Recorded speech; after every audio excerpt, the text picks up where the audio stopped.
if you're like most Americans, you might be stressing a little about having enough money for retirement. Yeah, there are many factors at play when figuring out just how to make your savings work when you're done working yourself. Here to help us is economist Michael Szanto. This is like one of those things that, you know, there are all these sort of, I guess, computers, what's the word I'm looking for? Models that you can sort of sub in numbers and figure out how much savings you should have. But it's still really, really confusing, I think, to sort of project yourself into the future and figure out how much money you need. So what are some of the common mistakes that people make when approaching retirement and starting to think about budgeting? Well, first of all, even as an economist, I can tell you that one of the big things you can do to reduce the risk of long-term care is to walk more, sit less, take the stairs, don't smoke, don't use illegal drugs.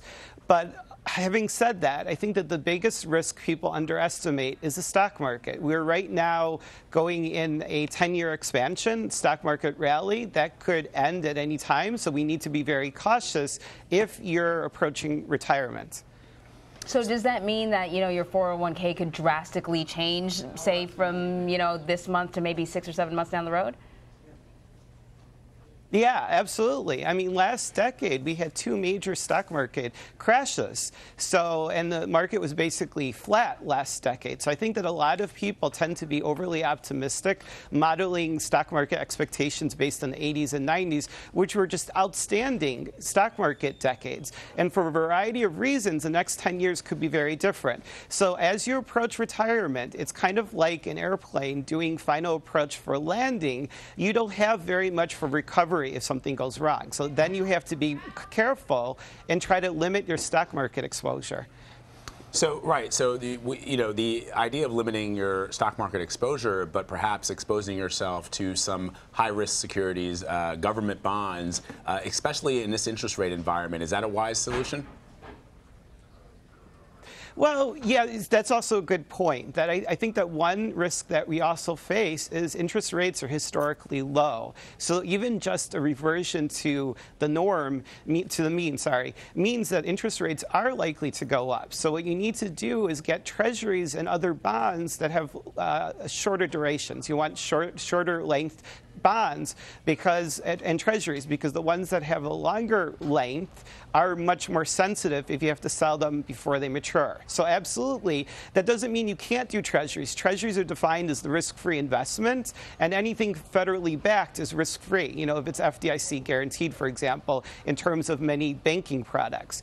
But you have to be careful with the longer-term treasuries that they will go down as interest rates are likely to go up. That's a very good point. You know, of course, the goal is to be able to live with the same quality of life that you had while you were working, have enough money to do that. But are there some lifestyle changes that maybe you should sort of undertake in order to ease the burden of budgeting after you retire?